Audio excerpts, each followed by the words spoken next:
성전입니다. 그렇죠?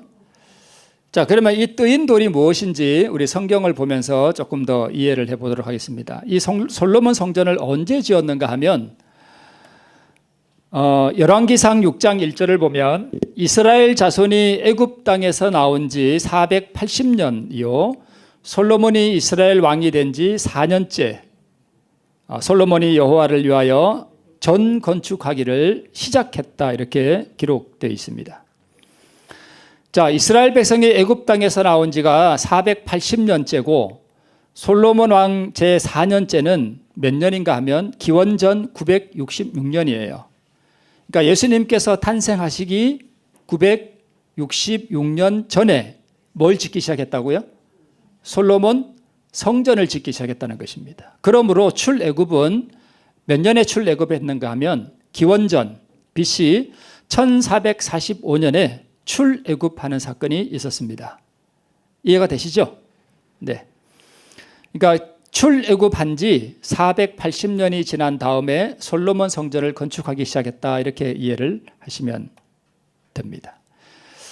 그래서 열왕기상 5장에 보면 이에 솔로몬 왕이 온 이스라엘에서 역군을 불러일으키니 역군의 수가 3만이라 또 솔로몬에게 담꾼이 7만이니요 산에서 돌을 뭐 하는 자가요?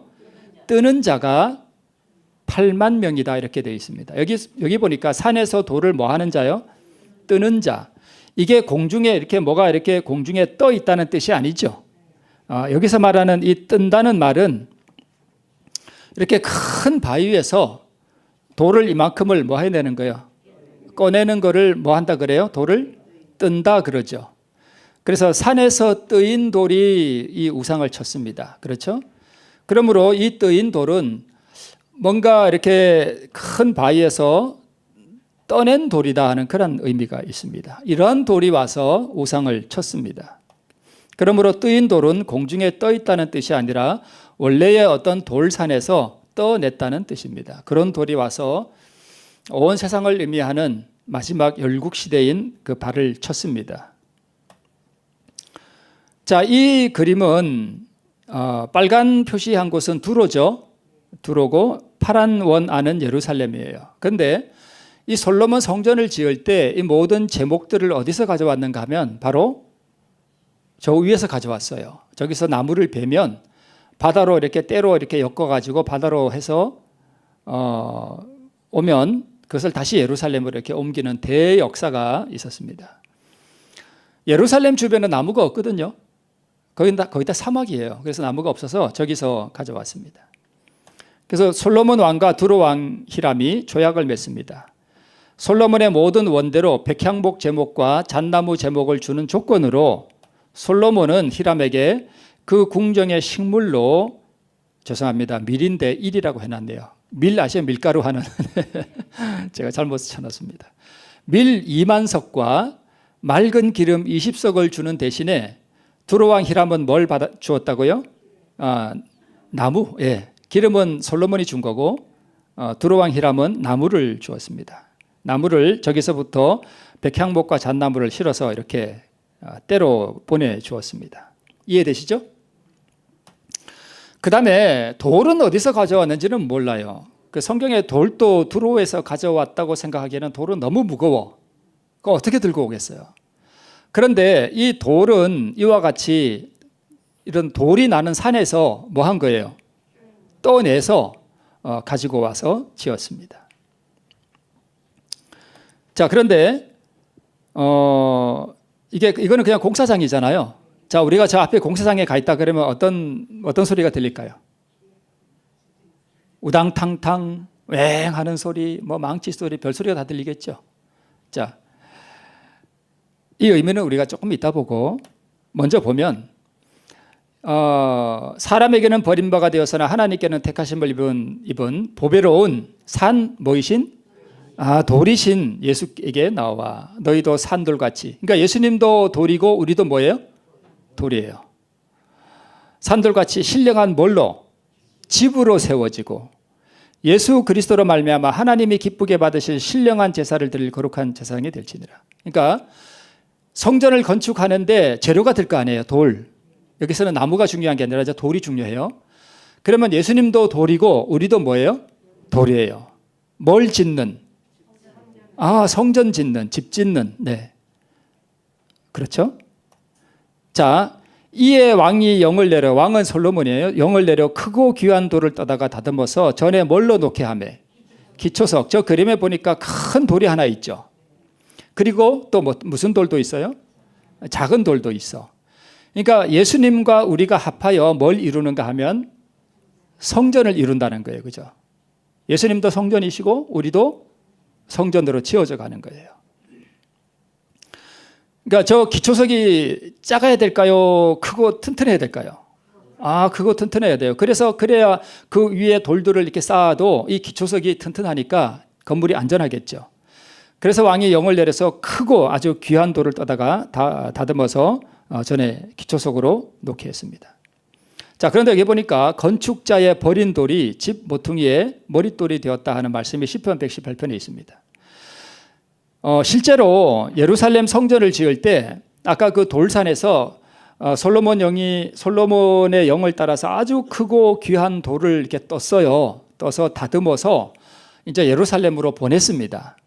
보냈는데 건축자들이 보니까 어느 날 크고 하여튼 무슨 이상한 돌이 하나 왔는데 이 돌을 어디다 놓아야 될지 모르겠어요. 그래서 이거는 진짜 있었던 일이에요. 그래서 이 건축자들이 이 돌을 어떻게 했을까요? 한쪽에 버렸습니다. 이 쓸모없는 돌이 괜히 왔나 보다 하고 이제 버렸어요. 버리고 이제 그보다 좀 작고 이런 돌을 이렇게 쌓아서 성전을 짓다 보니까 이 위에 쌓는 돌이 너무 무거우니까 밑에 쌓은 돌이 어떻게 돼요? 아주 중요한 위치에 있어야 할 돌이 깨져버리는 거예요. 진짜 그랬어요. 그래서 이 건축자들이 가만히 보니까 뭐가 보여요? 우리가 뭐 한 돌? 버린 돌이 어느 날 눈에 띄는 거예요. 저게 여기 맞춰야 하는 돌이 아닐까? 하고 그 돌을 가져다가 전에 기초석으로 놓고 그 위에 돌을 쌓으니까 이 기초석이 그 모든 하중을 다 뭐 하는 거예요? 견디는 거예요. 실제로 건축자들이 솔로몬 성전을 지을 때 산에서 보낸 그 기초석을 쓸모없는 돌인 줄 알고 뭐 했다고요? 버렸습니다. 이 예수는 너희 건축자들의 뭐한 돌로 버린 돌로서 나중에 집 모퉁이에 뭐가 됐다고요? 머릿돌이 됐다, 기초석이 됐다, 그런 의미입니다. 참 이 예언과 실제 있었던 일들이 참 희한하게 기가 막히게 떨어집니다. 이사야 53장 3절에 보면 글씨가 잘 안 보이죠? 제가 하얀 글씨로 했는데 여기 이상하게 더 어둡게 보이네요. 그는 멸시를 받아서 사람에게 실어 뭐한 바 되었으며 버린 바 되었으며. 이스라엘 백성들이 예수님을 환영했나요? 아니요. 환영 안 했습니다. 예수님 버렸습니다. 그렇죠? 역사적으로도 그래요. 건축자들은 산에서 보낸 기초석을 뭐 했고? 버렸고, 이스라엘 민족은 그 기초석 대신은 예수님을 뭐 했어요? 버렸습니다. 십자가 못 박아 버렸습니다. 버린 바 되었으며 간고를 많이 겪었으며 질고를 아는 자라 마치 사람들에게 얼굴을 가리우고 보지 않음을 받는 자 같아서 멸시를 당하였고 우리도 그를 뭐하게 여기지 아니하였다? 귀히 여기지 아니하였다. 여러분, 이스라엘 백성들만 그런 것이 아니라 오늘 우리도 예수님을 뭐 할 수 있는가 하면 버릴 수 있습니다. 왜 그들이 예수님을 버렸는가 하면 고운 모양도 없고 풍채도 없은즉 우리의 보기에 흠모할 만한 아름다운 것이 없었기 때문에 버렸습니다. 우리는 예수님 안 버리나요? 한번 보세요. 우리는 예수님 안 버리나요? 사업이 바빠서 기도할 시간이 없습니까? 그럼 우리 예수님 버린 거예요.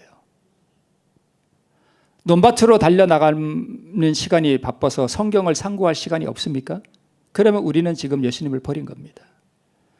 그다지 그리스도와 그 의에 대한 필요를 느끼지 못하고 있습니까? 정말 그분의 의를 내가 사모하는 마음이 없다면 우리는 그를 멸시하는 거예요. 그를 귀히 여기지 않는 것입니다. 교회는 다니는데 그리스도와 그 의가 내 심령 속에 너무나 소중하고 너무나 필요하다는 것을 절감하지 못한다면 우리도 예수님을 뭐 하는 건가 하면 귀히 여기지 아니하고 멸시하는 거예요. 그렇지 않겠습니까? 네, 그래요. 나의 모든 생각과 관심이 어디에 있는가? 논밭에 있는가? 아니면 내 사업처에 있는가? 아니면 공부하는 데 있는가?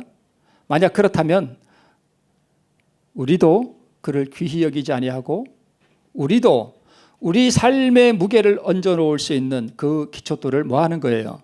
버리는 거예요. 우리 삶을 한번 이렇게 되돌아보셨으면 좋겠습니다. 이것이 첫 번째 오늘 제가 드리고 싶은 말씀이고요. 과연 우리는 우리 삶 속에서 예수 그리스도를 멸시하고 있지 않는가? 우리는 우리의 삶의 기초석, 우리 신앙의 기초석 되시는 그분을 귀히 여기지 아니하고 있는가? 그분을 버리고 있는가? 나는 그분을 얼마나 찾고 있는가? 그분의 의가 나에게 얼마나 소중한가? 한번 되돌아보셨으면 좋겠습니다. 두 번째는 이것입니다. 오늘 본문의 말씀에 보면 열왕기상 6장 17절에 보면 이 성전을 지을 때에 여기에 필요한 들어가는 모든 돌들을 아무렇게나 갖고 와서 예루살렘 성전을 짓는 그 성전 짓는 곳에서 두드리고 깨고 깎고 다듬고 이렇게 하지 않았다는 것입니다. 여기 이렇게 기록하고 있습니다. 이전은 건축할 때에 돌을 뜨는 곳에서 뭐 하고요? 치석이 뭡니까? 길이를 재가지고 요거 30전, 요 세로는 600 이렇게 해서 다 재가지고 요거는 어디에 성전 어느 모퉁이 몇 번째 돌 몇 번째 위에 몇 번째 칸에 들어갈 돌 이래가지고 그걸 다 재가지고 산에서 돌을 뜨는 곳에서 길이, 폭, 넓이 다 재가지고 다 따듬었다는 겁니다. 따듬어 가지고 요거는 성전 몇 구탱이 몇 번째 돌 몇 번째 높이에 들어갈 돌 이래가지고 다 만들어가지고 보냈습니다. 그러면 건축자들이 요거는 어디 들어갈 돌이구나 하고 거기다 갖다 맞추는 거예요. 이렇게 성전을 지었다는 것입니다. 그래서 돌을 뜨는 곳에서 치석하고 가져다가 건축하였으므로 건축하는 동안에 전 속에서는 방망이 소리나 도끼 소리나 모든 철 연장 소리가 들리지 않았다는 것입니다. 그래서 실제 솔로몬 성전을 지을 때 그 성전 안에서는 아무 소리도 들리지 않았습니다. 왜요? 이미 다 돌을 뜨는 산에서 이미 다 뭐 했기 때문에요? 잘라졌기 때문에 그렇다는 것입니다. 이게 무슨 의미가 있을까요? 대단히 중요한 영적인 의미가 있습니다. 죽음은 육체를 분해시키지만 품성은 변화시키지 않는다. 그리스도의 재림은 우리의 품성을 변화시키지 않는다. 그것은 오로지 품성을 영원히 변화되지 못하도록 고정시킬 뿐이다. 그러니까 예수님 오실 때는 우리가 품성이 변화된다고요? 안 된다고요? 안 된다는 거예요. 그리스도의 품성이 그분의 백성들 속에 완전하게 재현될 때에 그분은 누구 것을요? 누구 거래요? 내 거요? 아니래요. 그러면 여러분 우리가 소유해야 할 품성은 내 것을 갈고 따듬는 거예요? 아니면 하나님 거예요? 하나님 거예요. 그래서 제가 믿음으로 말미암는 의는 두 가지로 이루어진다 그랬죠. 하나는 하나님께 뭐 하는 거? 바치는 거. 하나는요? 그분께 받는 거. 그 받는 게 뭐예요? 그리스도의 의예요. 그 그리스도의 의가 곧 뭐예요? 품성이에요. 그게 생명이에요. 그걸 받는 것을 구원이라 그래요. 그것을 회심이라 그래요. 그렇죠? 그러면 내 속에 있는 품성은 내 거예요? 하나님 거예요? 하나님 거예요. 그러면 그분이 재림하시는 이유가 뭐라고요? 내 속에 있는 뭘 찾으러 오신다고요? 그분의 품성, 곧 하나님의 형상을 찾으시러 오는 거예요. 그죠? 찾으시려고 이 땅에 강림하실 것이다. 이렇게 되어 있습니다. 그래서 운명을 결정하는 것은 뭐라고요? 품성이에요.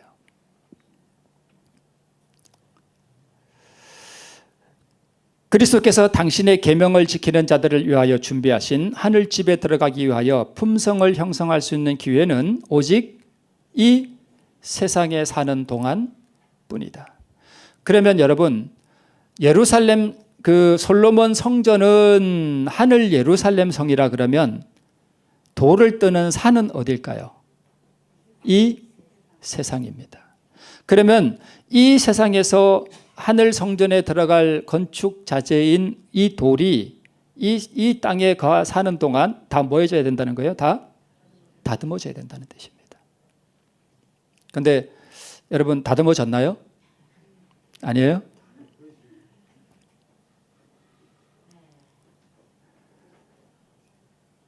어떨 때는요, 저는 이제 저의 어떤 자아가 이렇게 굴복되는 거에 많이 생각을 하고 살아가거든요.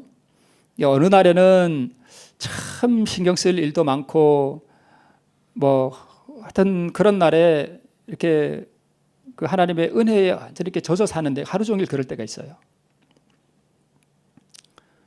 그런 날에는, 제가 요즘 참 잘 부르는 노래가 그거예요. 나 같은 죄인 살리신 주 은혜 놀라워.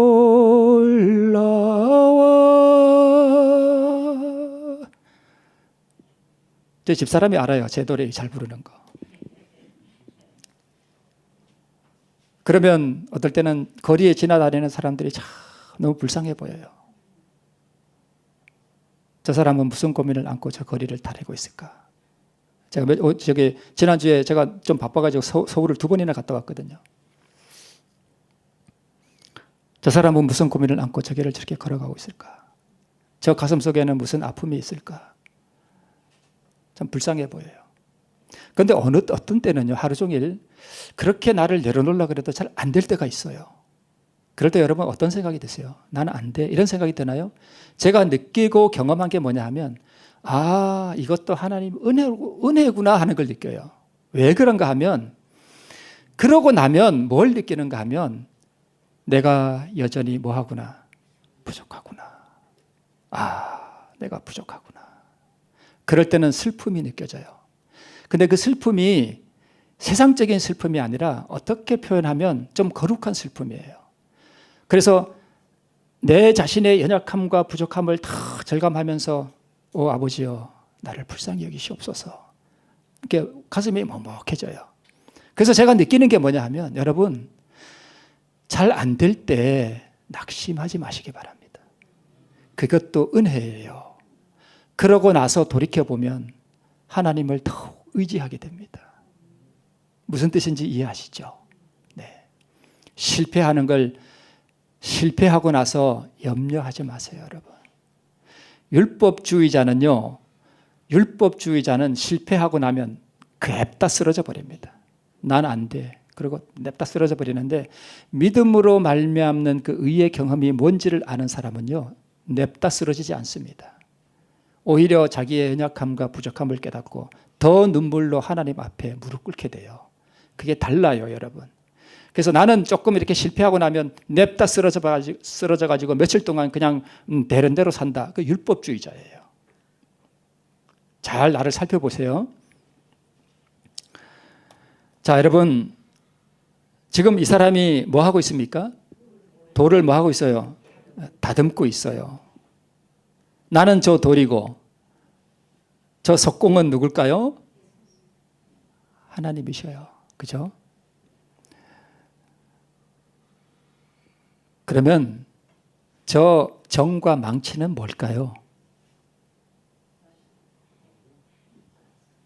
저 정과 망치가 뭐냐 하면, 저 정과 망치가 지금 내 옆에 앉아 있잖아요. 이해가 되시나요? 이해가 되시나요? 하나님께서 우리를 단련하시고 깎아내실 때 뭘 통해서 하실까요? 내 옆에 있는 사람을 통해서 하셔요.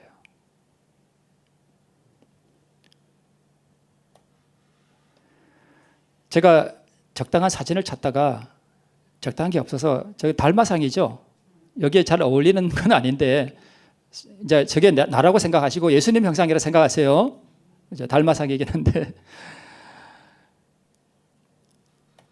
정과 망치로 나를 때릴 때 내가 살아있는 돌이라면 즐거울까요? 아플까요?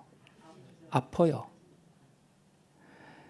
저 그라인더 가지고 내 얼굴을 갖다가 막 갈아내면 내가 아플까요? 즐거울까요? 아파요. 여기 이런 말씀이 있습니다. 하늘같이 높으신 분께서 온 인류에게 당신의 형상을 뭐 해주시기 위하여? 새겨주시기 위하여 이 땅에 오시기까지 몸을 낮추신 그 사랑을 전혀 설명할 수 없다, 이렇게 되어 있습니다. 당신의 형상을 우리에게 뭐 해주고 싶은 거예요? 새겨주고 싶은 거예요. 예수님의 형상을 내 마음속에 뭐 해주고 싶으신가 하면 새겨주고 싶으셔요.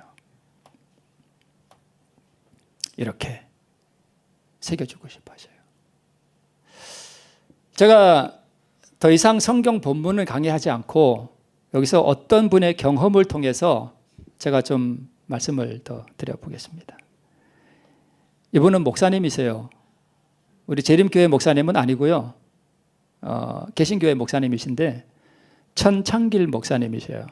한국 독립교회 선교단체 소속이고 일본의 선교사로 계신데 지금도 계신가는 모르겠습니다. 제가 얼마 전에 이분이 쓴 글을 읽고 나서 엄청난 충격이라기보다는 하여튼 좀 이분이 정말 복음이 뭔지를 아시는 분이구나 하는 걸 제가 알았습니다. 이분이 쓴 글을 제가 좀 많이 보여드릴 텐데 여러분 지루해하지 마시고 한번 좀 같이 이렇게 좀 보셨으면 좋겠습니다. 이건 제가 쓴 거 아닙니다. 그분이 쓴 글을 제가 옮겨서 적지도 않고요. 그분이 쓴 그 사이트의 글을 제가 화면 캡처하는 게 있거든요. 화면을 캡처해가지고 그대로 제가 올려놓은 겁니다. 한번 보세요. 자아를 날마다 철저하게 죽이라. 나는 개인적으로 오래전부터 자아의 처리에 관한 서적들을 좋아했다. 그것은 자아 처리의 신앙의 핵심이 있다고 믿고 확신했기 때문이다. 여러분 이 글자 보이세요? 보이시죠? 이분이 신앙의 핵심이 뭔지를 아는 분이에요. 이분 우리 교회는 아니에요. 우리 교회 목사 아니에요. 개신교회 목사님이에요. 그것은 자아 처리에 신앙의 핵심이 있다고 믿고 확신했기 때문이다. 그러면서도 이 중요한 자아 처리에 대해서 잊어버리고 살 때가 많이 있었다. 그래서 스스로 안타까워하고 후회한 적도 많이 있다. 정말 다짐을 하고 또 다짐을 하면서 지켜나가야 하는 것이 자아 처리 문제라고 생각한다. 자아만 처리된다면 신앙생활은 순탄하지 않을까? 그렇다. 문제는 뭐다? 자아다. 문제는 자아다. 저는 이분 글을 읽으면서 정말 놀랐습니다. 무리와 제자들을 불러 이르시되 아무든지 나를 따라오려거든 자기를 부인하고 자기 십자가를 지고 나를 쫓을 것이니라. 마가복음 8장 34절에 있는 말씀입니다. 수를 헤아릴 수 없이 많이 들어온 말씀이 아닌가. 그러나 이 말씀이 자신의 삶과 신앙과 얼마나 무슨 상관관계가 있는가 하는 것이다. 그다지 상관관계가 없는 것이 우리들의 신앙의 솔직한 현실이 아닌가 생각해 본다. 여러분 솔직히 그렇지 않습니까? 이 말씀이 나와 무슨 상관이 있습니까?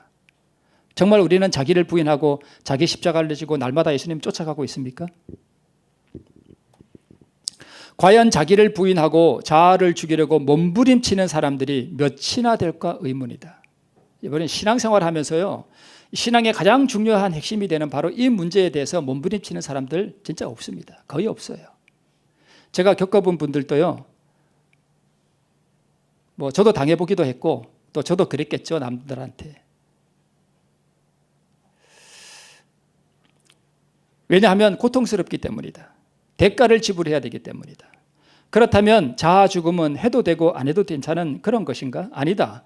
그리스도인이라면 누구나 자아가 죽어야 한다.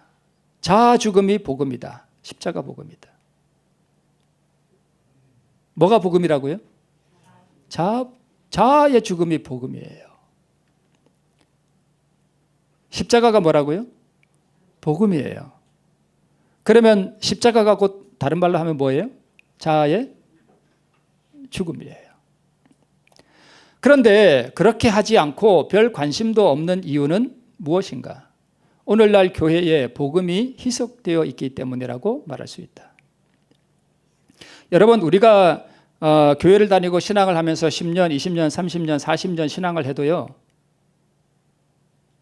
이거 못 배우는 분들이 대부분입니다. 이게 복음인지를 몰라요.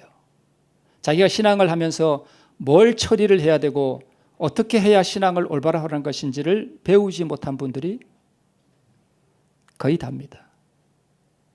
믿음으로 말미암는 의가 무엇입니까? 하고 물어보면 대답을 못합니다.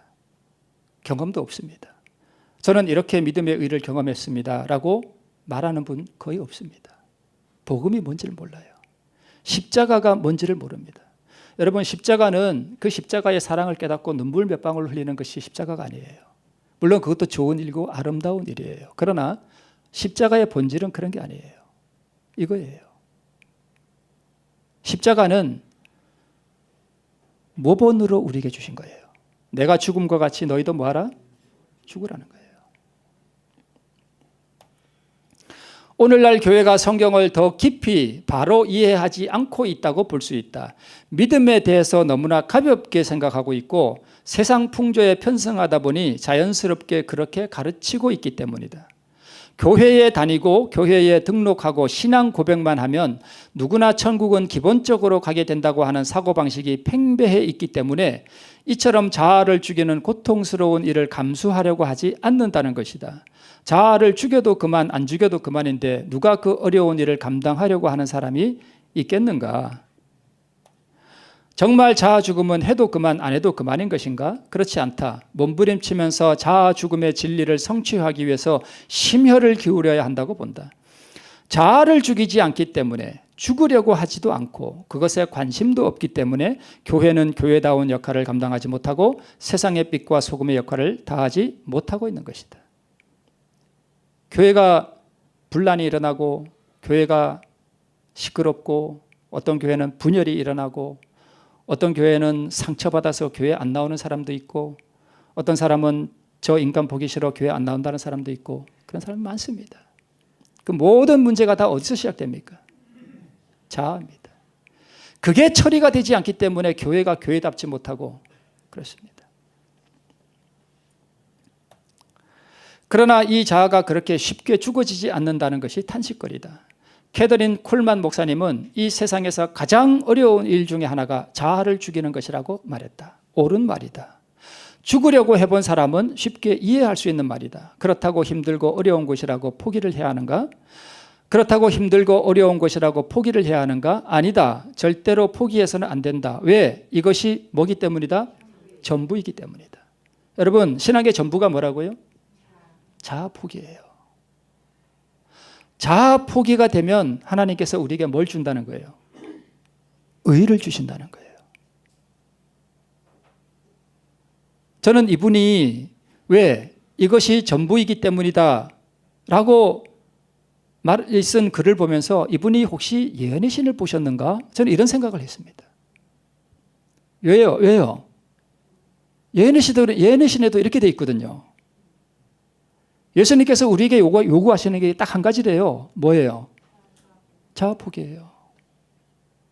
예수님께서 우리에게 그거 하나 원하셔요. 너의 자아를 죽이라. 십자가에서 죽어라. 나와 함께 죽어라. 이거예요. 저는 이분이 혹시 우리 재림교회 예언의 신을 보지 않았나 이렇게 의심이 들어요. 의심이 들어요. 왜? 이것이 전부이기 때문이다. 신앙생활은 기도를 많이 한다고 되는 것도 아니고요. 능력을 많이 받는 것도 되는 것도 아니고 그 다음에 글자가 제가 좀 이상해요. 제가 이걸 무슨 뜻인가 하고 제가 뭔가 오타가 났어요. 그죠? 이거는 제가 쳐놓은 거 아닙니다. 원래 이렇게 되어 있는 거예요. 나를 많이 한다고 되는 것도 아니고 이게 무슨 말이지? 한참 생각했는데 뭔지 모르겠어. 하여튼 뭘 많이 해서 되는 것도 아니래. 그리고 상담을 잘한다고 되는 것도 아니래. 결론은 뭐예요? 결론은 십자가래요. 결론은 내가 죽어야 되는 것이기에 말이다. 내가 없어지고 죽어지는 만큼만 신앙생활은 뭐하고요? 되는 거예요. 내가 죽어지고 없어지는 만큼 사역은 기름 부으심이 있게 되는 것이라고 생각한다. 이분은 이렇게 여기 쓰고 있습니다. 그래서 사도 바울은 고린도전서 15장 31절에서 이렇게 고백한 것이리라. 형제들아 내가 그리스도 예수 우리 주 안에서 가진 바 너에게 대한 나의 자랑을 두고 단언하노니 나는 날마다 죽노라. 자아 죽으면 자랑할 만한 것이다. 죽는 것이 정말 좋다. 죽는 것이 정말 행복하다. 저도 이걸 알아요. 죽는 순간에는 참 고통스러워요. 그런데 딱 죽고 나면 너무 행복해요. 그렇게 좋을 수가 없어요. 너무 감사해요. 죽음의 맛을 본 사람은 그래서 더 뭐 하려고 하는 것이다? 죽으려고 하는 것이다. 고기의 맛을 본 사람은 고기를 더 찾듯이 말이다. 그래서 나도 날마다 죽기를 원하고 그렇게 말하고 그렇게 살아오고 있다. 죽는 것이 정말 좋은 것을 맛보았기 때문이다. 죽을 때에 하나님의 뭐가 있고요? 임재가 있어요. 여러분, 하나님께서 나와 함께 하시기를 원하시고 임재하시기를 원하시나요? 딱 하나만 하시면 돼요. 죽으면 됩니다. 죽을 때 하나님의 임재가 있고 예수님을 사랑하는 내 자신이 된 것을 발견했기 때문이다. 여러분, 율법이 뭐예요? 하나님 사랑, 내 이웃 사랑이에요. 여기 이분이 이걸 경험한 거예요. 예수님 우리가 어떻게 사랑하죠? 예수님 사랑합니다 하고 고함치면 되나요? 이제 옛날에 그 장막봉에 가니까 그런 거 하대요. 여러분 예수님 사랑합시다, 삼창합시다, 예수님 사랑합니다 하고 그렇게 소리 3번 치면 사랑하게 되나요? 아니에요.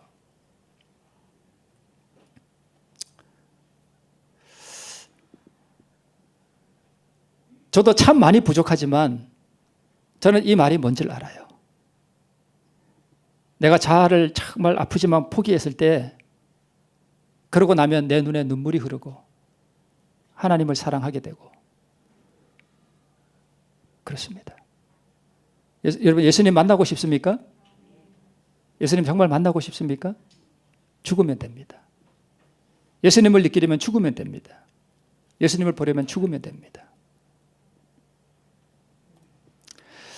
예수님을 진정으로 사랑하는 신랑을 향한 신부의 사랑을 느끼고 싶은가? 그렇다면 길은 몇 가지라고요? 단 하나예요.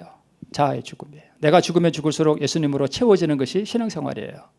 내가 없어지고 죽어지면 예수님으로 가득 채워지고 자연스럽게 부흥되는 것이 바로 그것입니다. 그러나 결코 죽는 것이 쉽다는 말이 아니다. 사도 바울도 날마다 죽어야 한다고 했는데 죽는다는 것이 한 번 죽고 끝나는 것이 아니라 날마다 주님 나라에 들어가기 전까지 이 세상에 살아가는 동안 날마다 포기하지 않고 선택해야 하는 것이 죽음이라는 것이다. 저는요 아침에 일어나면 기도를 하는데 저는 기도 오래 하지 않습니다. 이것도 주시고 저것도 주시고 뭐 해주시고 뭐 1시간 2시간 이렇게 기도 안 해요. 한 10분 15분 저의 기도의 중심은 딱 하나입니다. 하나님 오늘도 제 생각과 감정을 주님 앞에 내려놓습니다.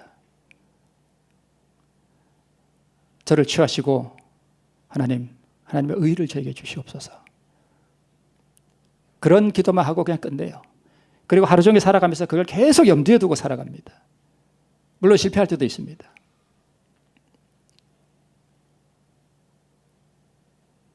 어떻게 우리가 날마다 매 순간마다 기도하며 살아갈 수 있습니까?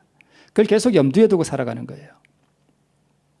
아침에 뭐 1시간씩 막 기도하고 하나님 잊어버리고 다 잊어버리고 막 정신없이 살다가 피곤해서 그냥 자고 그것보다는요 아침에 짧게 그렇게 기도하고 나의 이 자아가 하나님 앞에서 죽고 이 비워진 자리에 하나님의 의로 채워지기를 간절히 바라는 마음으로 하루를 계속 그걸 염두에 두고 살아가면 기도가 계속 나오게 됩니다. 그래서 기도가 10분으로 끝나는 게 아니라 계속 하루 종일 기도가 뭐 하게 돼요?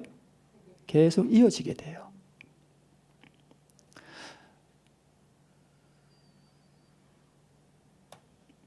나를 죽여달라고 기도하라. 나는 죽었다고 날마다 선포하라. 실패하면 다시 일어나서 나는 죽었다고 고백하라. 이것이 좁은 길, 십자가의 길, 생명의 길이다.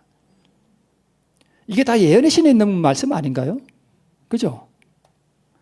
갈보리 언덕의 저자 로이 해션 목사님은 이렇게 말했다. 우리가 좁은 문을 지날 때 단 한 번만 나를 부인하고 부서지면 된다고 생각해서는 안 되는 것입니다. 계속해서 자기를 부서뜨린 후에도 계속해서 변함없는 선택을 해야 하는 것입니다. 어떤 사람이 우리를 멸시하고 상처를 주면 우리는 즉시 그 멸시가 우리를 보다 더 낮고 겸손하게 하기 위한 은혜의 방편으로서 받아들이든가 아니면 이에 반항함으로써 필연적으로 생겨나는 모든 마음의 동료를 뻣뻣한 목으로 받아들이든가 둘 중에 하나를 뭐 해야 된다? 선택해야만 하는 것입니다. 남한 장군이 해서 그냥 갈 것인가? 굴복시키고 이 당에 들어갈 것인가? 이게 그 얘기예요. 그죠? 선택해야 되는 거예요, 우리는. 붕괴가 일어날 때, 그죠? 이걸 어떻게 처리할지는 우리 둘 중에 하나를 선택하는 것입니다. 복수하고 싶은 생각, 미워하는 생각, 높아지고자 하는 생각, 두고 보자는 생각, 내가 참지 않겠다고 하는 생각, 한마디 꼭 해주자는 생각, 내 주장을 고집스럽게 관철시키려고 했던 생각들을 죽여야 한다. 육에 속한 이런 생각과 감정을 부인하고 십자가에 못 박아야 한다. 여기 뭐가 나와요? 생각과 감정이 나오네요. 이분은 예언의 신을 보셨음이 틀림없는 것 같습니다. 이분이 이런 경험을 했어요. 일본에 선교사로 가서 사역을 하는데 자기보다 나이가 어린 사람이 자기보다 상급자였대요. 그런데 이 나이도 어린 이 상급자가 항상 자기를 이렇게 깔보듯이 무시하고 그러더래요. 여기 다 나오는 글인데 이거는 제가 그냥 말씀으로 드릴게요. 그래서 늘 이렇게 이런 게 왜 그런 거 있잖아요. 나이도 어린 게 함부로 이렇게 말하고 그러면 저걸 한번 어떻게 해줘야 될 것 같은데 이런 거 있을 수 있잖아요. 우리 그죠? 그래서 그러고 있는데 어느 날 자기 상급자가 명령조로 그러더래요. 오늘 공항에 손님이 오니까 가서 픽업해와라 그러더래요. 아주 아랫사람들 아주 다 그러더래요. 그래서 그 순간은 꼭 참으면서 건물을 내려왔대요. 내려와가지고 도저히 못 참겠더래요. 그래서 핸드폰으로 전화를 했대요. 해가지고 그의 마음에 정말 깊은 상처가 될 만한 말을 한마디 팍 쏴주고 전화를 끊었대요. 그러니까 그 순간 속이 후련하더래요. 속이 후련했는데 1차 돌아서고 나니까 즐거울까요? 괴로울까요? 괴로움이 왔습니다. 죽으면 행복하고 평안한데 안 죽으면 불행해집니다. 참 고통스럽더래요. 그 사람과 계속 일할 수 있었을까요? 못했습니다. 그 글에 보면 나중에 가서 내가 잘못했다고 말은 했는데 그 상처는 어떨까요? 그대로 남아있는 거예요. 결국 그 사람과 헤어졌습니다. 그 사역을 같이 못했습니다. 이분이 계속 이렇게 씁니다. 나는 지금도 그 시절을 생각하면서 가끔 아쉬워한다. 그때 조금만 나를 죽였으면 얼마나 좋았을까. 그때야말로 내가 주님과 더 깊은 관계로 들어갈 수 있는 절호의 뭐였기 때문에? 찬스였기 때문이다. 여러분, 누가 나를 건드려서 내가 정말 이거 도저히 참을 수가 없어. 저 인간을 내가 정말 오늘은 내가 한번 뭘 해줘야 될 것 같아.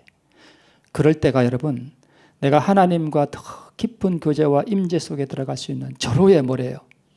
찬스래요. 그러면 그렇게 내가 억울한 일을 당하고 정말 내가 무너지는 어떤 그런 경험을 할 때는 그게 불행한 일이에요? 그러면 감사한 일이에요? 불행한 일이에요?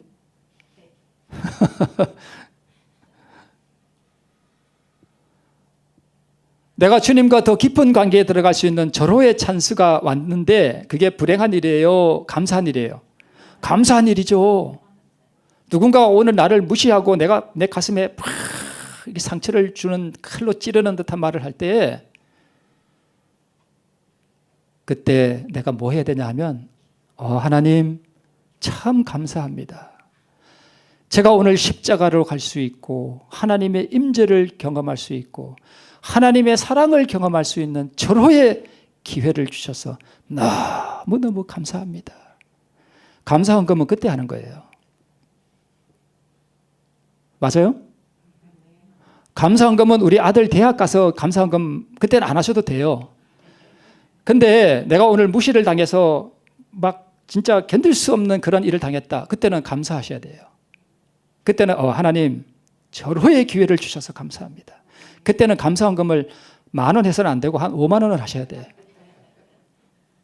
그때는 5만 원 하셔야 돼요. 이분은 그걸 아신 거예요. 그때가 하나님과 깊은 관계를 맺을 수 있는 절호의 찬스였다는 것을 나중에 안 거예요. 자아의 죽음을 위해 부단히 기도하고 자아를 완전히 죽여달라고 지속적으로 기도하는 나에게, 어떻게 기도하는 나에게? 지속적으로 기도하는 나에게 하나님께서는 그 기도에 속히 응답해 주셔서 요즘은 지난날의 상처라든가 기분이 나쁘게 생각했던 그러나 까맣게 잊고 있었던 내면의 상처들을 드러나게 해주신다. 정말 뭐 할 일이다? 감사할 일이다. 나의 기도의 응답이다. 여러분, 내가 억울한 일을 당하는 게 자주 일어나나요? 그런 일 자주 없어요. 그럼 하나님께서 어떻게 하시는가 하면 내가 옛날에 당했던 걸 기억나게 해주셔요. 물론 사단도 그렇게 하지만 하나님께서 우리를 그렇게 해주셔요. 그래서 옛날에 나를 억울하게 하고 나를 참 힘들게 했던 그 인간 얼굴을 떠오르게 해주셔요.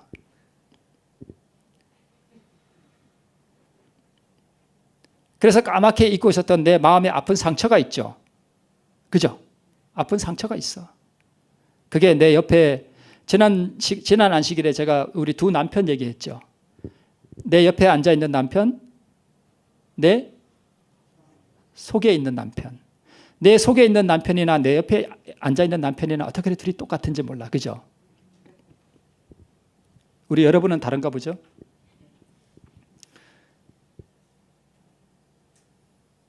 우리가 그런 남편이나 혹은 아내나 우리가 그렇게 상처를 많이 받았잖아요. 그죠? 많이 받고 많이 주기도 하잖아요. 그렇게 까맣게 잊고 있던 내면의 상처들을 뭐하게 해주시는가 하면 드러나게 해주셔요. 그러면 저는 그런 사람이 없을까요? 있어요. 있어요. 진짜 있어요. 제가 그 사람의 얼굴에 대해서 완전히 자유할까요? 아니요. 그렇지 않아요. 내면의 상처들을 여러분 이렇게 하나님께서 이렇게 드러내 주셔요. 그럴 때 여러분 또 뭐 하셔야 돼요? 감사하셔야 돼요. 하나님, 제가 옛날에 저를 참 힘들고 괴롭게 했던 그 사람을 다시 떠오르게 해주셔서 감사합니다. 자아의 죽음을 좋아하시는 누구는? 주님은. 주님은 뭘 아주 좋아하시는가 하면 자아가 죽는 걸 너무 좋아하셔요, 그분은. 그래서 자아의 죽음에 대한 기도는 굉장히 빠르게 응답해 주셔요.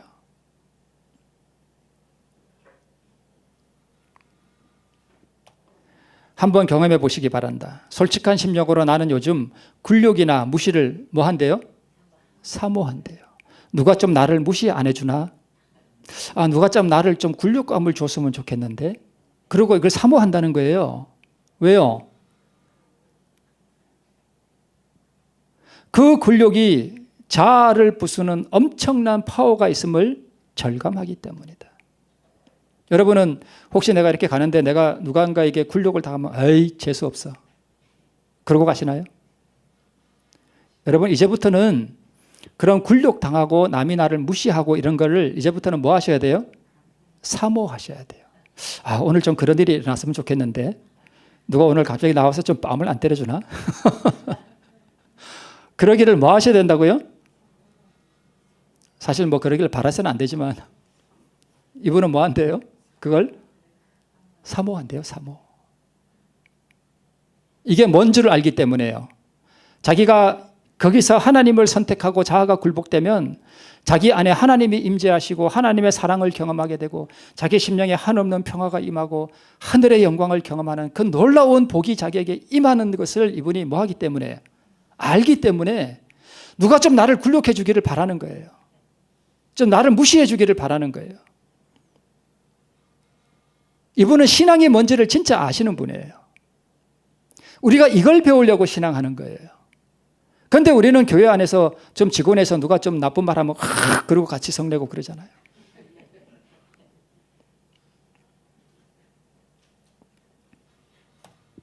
한번 경험해 보시기 바란다. 여러분, 제가 이게 별거 아닌 말 같아도요, 이거 경험하는 거 정말 어렵습니다. 자아가 죽는 거 정말 고통스럽습니다. 억울해서 못 살 것 같습니다. 솔직한 심령으로 나는 요즘 굴욕이나 무시를 사모한다. 이거 했네. 자아 죽음이 엄청난 뭐인 걸 알았어요. 보배라는 것을 알았어요. 잘 안 보이시나요? 자아의 죽음이 신앙생활에서 가장 뭐 한 거예요? 중요한 것임을 알았던 것이다. 우리는요, 오늘 우리 주천교회 성도님 여러분은 이렇게 신앙생활 하시면서 가장 중요한 것이 이거구나. 그러면 아침부터 누워 잘 때까지 내가 정말 염두에 두고 계속 기도하고 어떤 순간이 오면은 올바른 선택을 하고 이걸 계속 염두에 두고 늘 기도하면서 하나님, 나는 아무것도 아닙니다. 나는 아무것도 아닙니다. 하나님, 나는 없어지게 해주시고 하나님만이 저의 전부가 되어 주시옵소서. 늘 기도하며 살고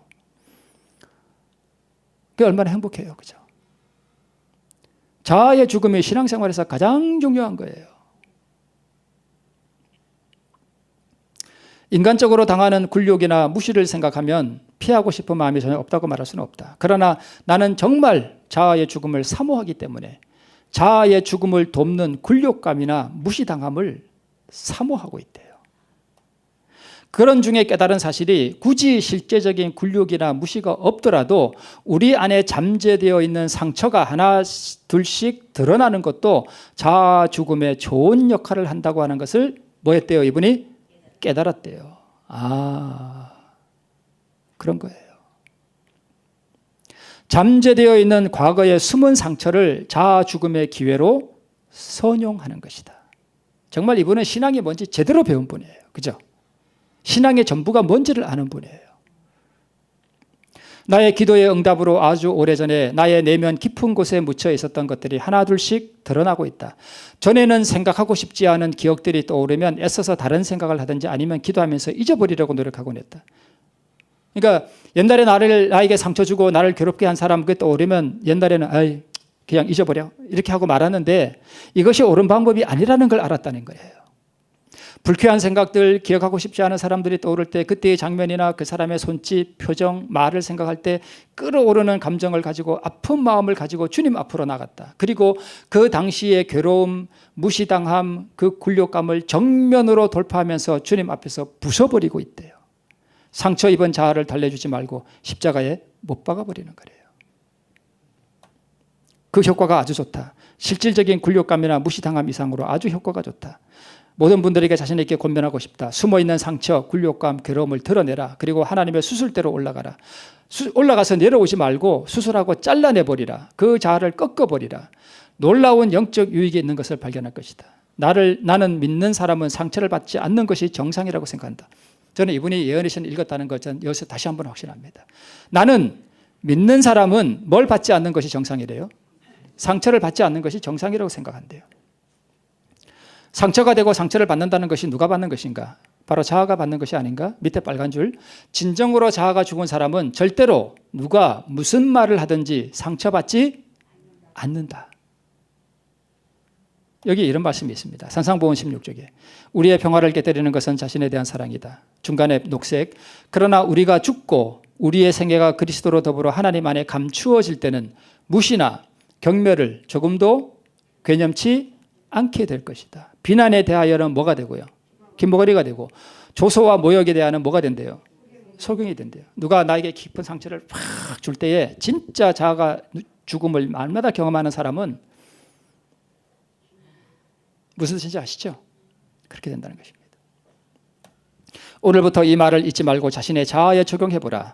누군가의 말에 의해서 누군가의 행동에 의해서 상처가 된다면 그것은 죽어야 할 자아라는 것을 말이다.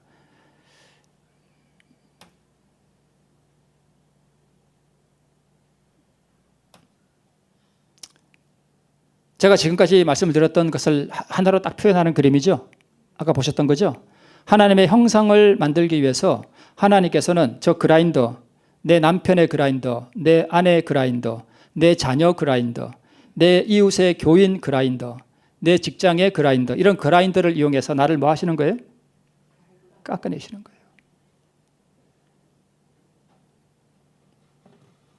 다른 말로 하면 저 그라인더가 투에서 뭐예요? 망토. 맞죠? 망토 맞죠? 망토예요. 저 그라인더. 내 옆에 있는 사람.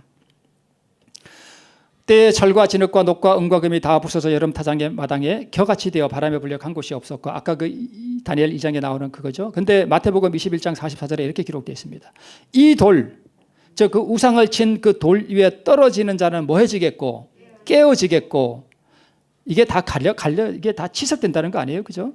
이 돌이 사람 위에 떨어지면 저를 가루로 만들어 흩으리라 하시니 예수님께서 오시기 전에 그 돌이 내 위에 떨어지기 전에 내가 다 뭐 해야 된다는 거예요? 모난 것이 다 갈아버려야 된다는 거예요. 성 보타벤투라는 이렇게 말했다.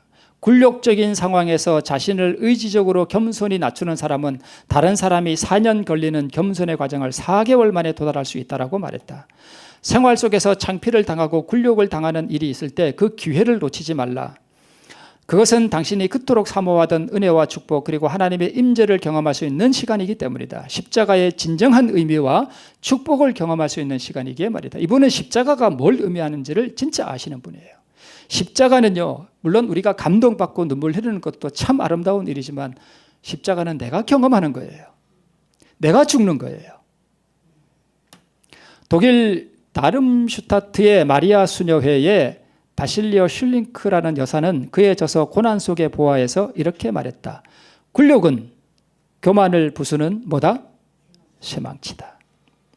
하나님께서는 다른 사람이 나한테 주는 이 굴욕을 통해서 내 뭘 부수는 거예요?